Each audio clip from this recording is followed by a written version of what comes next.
नमस्कार। राष्ट्र विकास रे शिक्षार भूमिका गुरुत्वपूर्ण। भारतर जातीय शिक्षा नीति 2020 भारतीय ज्ञान परंपरा आधारित।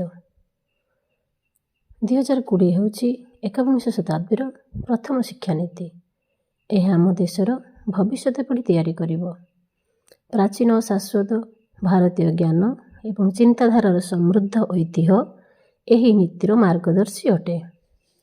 भारतर संस्कृति, संस्कृत भाषा, दर्शन, वैदिक ज्ञान परंपरा आमको जानिबा को पड़िबो। तेबे जाई आमे प्रकृत अर्थरे भारतीय हेबा सह भारत को परम वैभव संपन्न राष्ट्र रे परिणत करि परिबा। प्राचीन भारतीय शिक्षा केवल जीवन जीविका जनित ज्ञान आहरण भितरे सीमित नथिला। एहार उद्देश्य थिला आत्म उपलब्धि और आत्ममुक्ति। आमर गौरवशाली भारत विषय रे जानिबा आम पिलामानकर अधिकार और सेमानकु जणाइबा आमर कर्तव्य मध्य। सेथिपई मु प्रथमे कहिबाकु चाहूछि आम देशर नाम भारत काहेकि हैला। राजा विश्वामित्र महर्षि वशिष्ठଙ୍କ सहित युद्ध रे हारि जाई तपस्वी विश्वामित्र हो जाइथिले। एहा देखि इंद्रଙ୍କ मनरे भय सृष्टि होला। से स्वर्गर अप्सरा मेनका को विश्वामित्रଙ୍କର तपस्या भांगिबाकू पठाइले।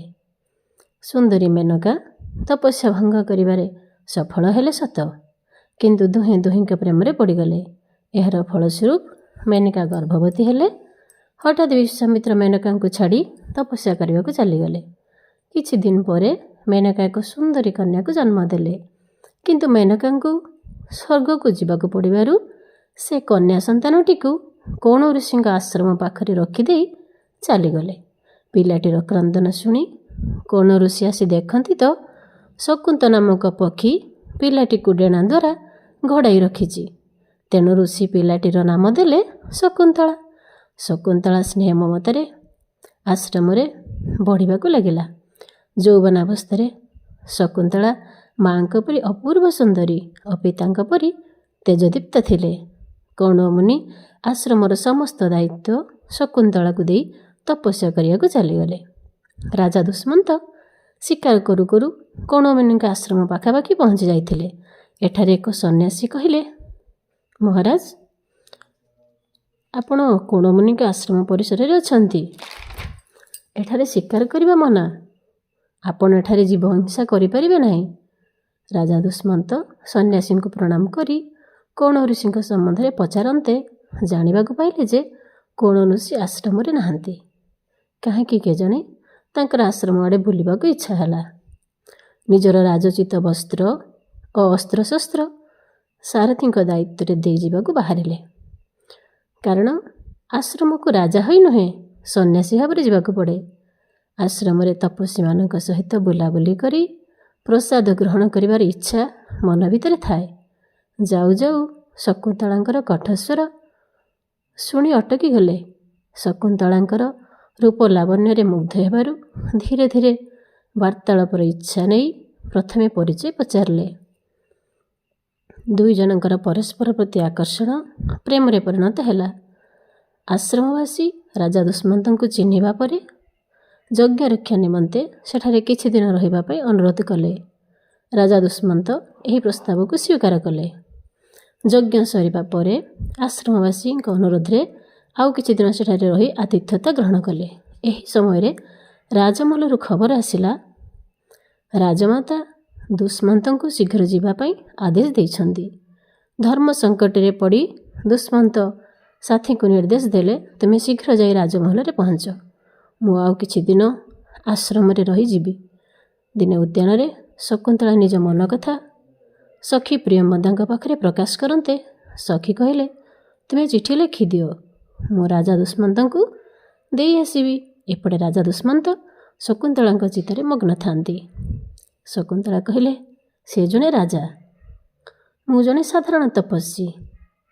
से जदि मोर चिठी को स्वीकार न करती ताहले मोर सम्मान रहिबो तो। सखी कहले, ए दुनिया रे किए एमिति मूर्ख अछि जे तुमर प्रेम को अस्वीकार करिवो। शकुंतला कहले, प्रेम पत्र लिखिबि केउथिरे।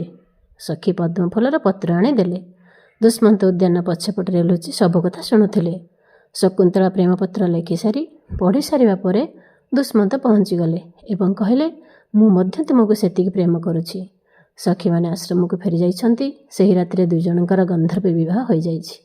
ରାତି ପାହିବା ପରେ ଦୁଷ୍ମନ୍ତ କୋଣ ଋଷି ଫେରିଲେ ଶକୁନ୍ତଳାକୁ ରାଜରାଣୀ କରି ନେଇଯିବାର ପ୍ରତିଶ୍ରୁତି ଦେଇ ରାଜଦରବାରକୁ ଚାଲିଗଲେ। ଇତିମଧ୍ୟରେ ଶକୁନ୍ତଳା ଏକ ପୁତ୍ର ସନ୍ତାନକୁ ଜନ୍ମ ଦେଲେ। ତାର ନାମ ଥିଲା ସର୍ବଦମନ।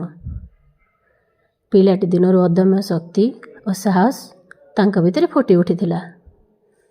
କିଛି ଦିନ ପରେ ଦୁଷ୍ମନ୍ତ ଓ ଶକୁନ୍ତଳା ପୁତ୍ର ସର୍ବଦମନକୁ ରାଜବାସୀକୁ ନେଇ ଆସିଲେ। ସର୍ବଦମନର ନାମ ଭରତ ରଖାଗଲା। ଭରତଙ୍କୁ ଯୁବରାଜ ପଦରେ ଅଭିଷିକ୍ତ କରାଗଲା। ପରିଶେଷରେ ରାଜସିଂହାସନ ଆରୋହଣ କଲେ।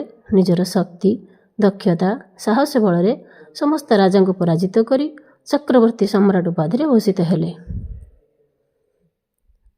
ଭରତ ଖୁବ୍ ଦୂରଦୃଷ୍ଟି ସମ୍ପନ୍ନ ରାଜା ଥିଲେ। ତାଙ୍କର 4ଟି ପୁତ୍ର ହେଲେ। ସେ ଚାହୁଁଥିଲେ ରାଜବଂଶରେ ଜନ୍ମ ହୋଇଥିବା ବ୍ୟକ୍ତି ରାଜା ନ ହୋଇ ଜଣେ ଯୋଗ୍ୟ ବ୍ୟକ୍ତି ରାଜା ହେବା ଦରକାର। ପ୍ରଜାମାନଙ୍କର ସୁଖ ଦୁଃଖ ବୁଝି ରାଜ୍ୟକୁ ଉତ୍ତମ ରୂପେ ଶାସନ କରିବାର ଦକ୍ଷତା ତାଙ୍କ ପୁତ୍ରଙ୍କ ପାଖରେ ସେ ଦେଖିପାରିନଥିଲେ। ଭରତଙ୍କର କୌଣସି ପୁତ୍ର ରାଜ୍ୟ ଶାସନ କରିବାକୁ ଯୋଗ୍ୟ ନଥିଲେ।